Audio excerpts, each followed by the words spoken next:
ভাই সাদ্দাম, ভালোই তো আছো? 5 আগস্টের পর থেকে মাঠে ঘাটে ডিউটি করতেছি, তোমরা শিপে ফুর্তি করতেছো। তোমারে কইছে আসো শিপে, মজা বুঝবা। উত্তাল সমুদ্রের দুলুনি আর ইঞ্জিনের গন্ধে যখন মাথা ঘুরে তখন নাড়ি ভুঁড়ি এক হয়ে যায়। বমি করতে করতে হুঁশ থাকে না। আর শিপে তোমাদের মতো আমাদের মোবাইল নেটওয়ার্ক থাকে না, পরিবারের সাথে যোগাযোগ করতে পারি না। আর আমরাও তো ডিউটি করতেছি, আরামে আছে আমাদের রায়হান ভাই, এসি রুমে থাকে। হ্যাঁ, তোমরা তো ওইরূপই ভাববা। হ্যাঙ্গারের ভিতরে কেমন গরম, কাজ করতে আসলে বুঝবা। নাইট ফ্লাইং এর সময় কষ্টের কথা তো আর নাই বললাম। আর হিলে যা শুরু হয়েছে, প্রতিদিন জীবনের ঝুঁকি। বাইরে তো মানুষের কথার অভাব নাই, সোশ্যাল মিডিয়ায় তো ঢুকাই যায় না। আর ভাই, দিন দিন যেভাবে জিনিসপত্রের দাম বাড়ছে, সে অনুপাতে বেতন তো বাড়ছে না। বাচ্চা টিউশন ফি দেওয়ার পরে সারা মাসে সংসার চালাইতে টানাটানি লেগে যায়। ঠিক, বেতন না বাড়লে তো আর কিছু করার নাই, সবারই একই অবস্থা। ছুটির কি অবস্থা ভাই? আমার তো নতুন ওসি আসছে, ছুটির কথা শুনলেই ওনার মাথা গরম হয়ে যায়। তবে ইউনিটে লোকও কম, এটাও ঠিক। তোমরা তো তবু ছুটির কথা বলতে পারো। আমার তো সেই অবস্থাও নাই, অফিসার পর্যন্ত আসার আগেই সিএসএম আর সিনিয়র জেসিওর ওখানেই ফিল্টার হয়ে যায়। এইবার ঠিক করছি কোম্পানি কমান্ডারকে সরাসরি বলবো ইন্টারভিউতে গিয়া। বাইরের লোকজন আমাদের এই কষ্টগুলা কি বুঝবে? না বুঝলে আর বুঝাইতেও চাই না ভাই। ঠিকই বলছো, আমরা চাকরি করি আমাদের এই ইউনিফর্মটার জন্য, দেশের জন্য। তবে মানুষ আর যে যাই বলুক, এই ইউনিফর্মের অপমান সহ্য করতে পারি না ভাই। আর ভাই, কষ্ট যতই হোক, সিনিয়ররা আছে, অফিসাররা আছে, ওনাদেরও নানা রকম কষ্ট আছে। এই সিনিয়ররা তো কাউকে বলতেও পারে না। হ্যাঁ, শুধু বাহিনীতে কাজ করি বলেই অল্পতে তুষ্ট থাকা শিখেছি। অন্য কেউ হলে শাহবাগের মোড়ে অথবা সচিবালয়ের সামনে দল বেঁধে আন্দোলন করতে চলে যেত। ফেসবুক আর মিডিয়াতে দেখি বিভিন্ন কর্মজীবীরা এই সেই দাবি নিয়ে শাহবাগের মোড়ে অথবা সচিবালয়ের সামনে আন্দোলন করে।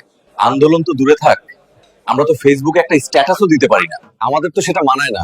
আর আমরা তো সুশৃঙ্খলা বাহিনীতে চাকরি করি।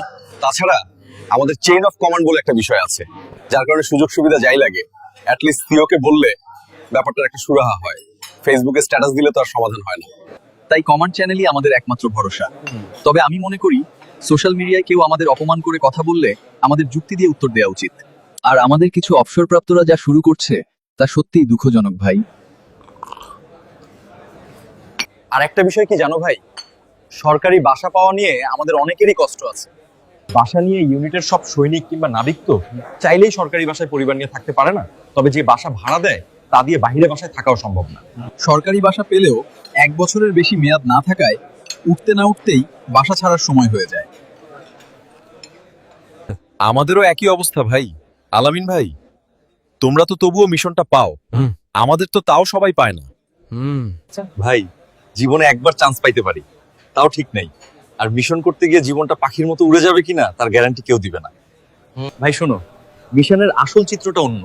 1 বছরের জন্য পরিবার ছেড়ে থাকতে হয় আফ্রিকার যুদ্ধবিধ্বস্ত এলাকায়, ইউরোপের কোনো শহরে না। প্রতিদিন ঝুঁকির মধ্যে থাকতে হয়। তার থেকে বরং রায়হান ভাই ভালো আছে, আকাশে আকাশে ঘুরো। সাদ্দাম ভাই তো সেন্ট মার্টিনে যায় ফ্রি ফ্রি। আরে কিসের বিমানে ঘোরাঘুরি, আমি তো শুধু বিমান মেরামতিই করে গেলাম। আমাদের সেই বিমানে ওঠার সৌভাগ্য হয় না ভাই। আর ভাই, মোল্লার দৌড় যেমন মসজিদ পর্যন্ত, তেমনি আমাদের দৌড় সেন্ট মার্টিন দ্বীপ পর্যন্ত, যা শুধু দূর থেকেই দেখি, কিন্তু চাইলেই জাহাজ থেকে নামা যায় না। এত না পাওয়ার মধ্যেও দিন শেষে একটাই শান্তি, আর তা হলো আমি একটি সুশৃঙ্খল বাহিনীর সদস্য। সোশ্যাল মিডিয়ায় মানুষ যে যাই বলুক, দেশের একটা সুশৃঙ্খল বাহিনীর সদস্য হিসাবেই গর্ববোধ করি। দেশের এই কঠিন পরিস্থিতিতে অফিসার সৈনিক কাঁধে কাঁধ মিলিয়ে কাজ করছে, এর থেকে বড় পাওয়া আর কি হতে পারে। আর দেশের জনগণ আমাদের পাশে থাকলে আর আমাদের ইউনিফর্মটাকে সম্মান করলে, আর অবশ্যই আমরা এই কঠিন সময় পার হতে পারবো ইনশাআল্লাহ।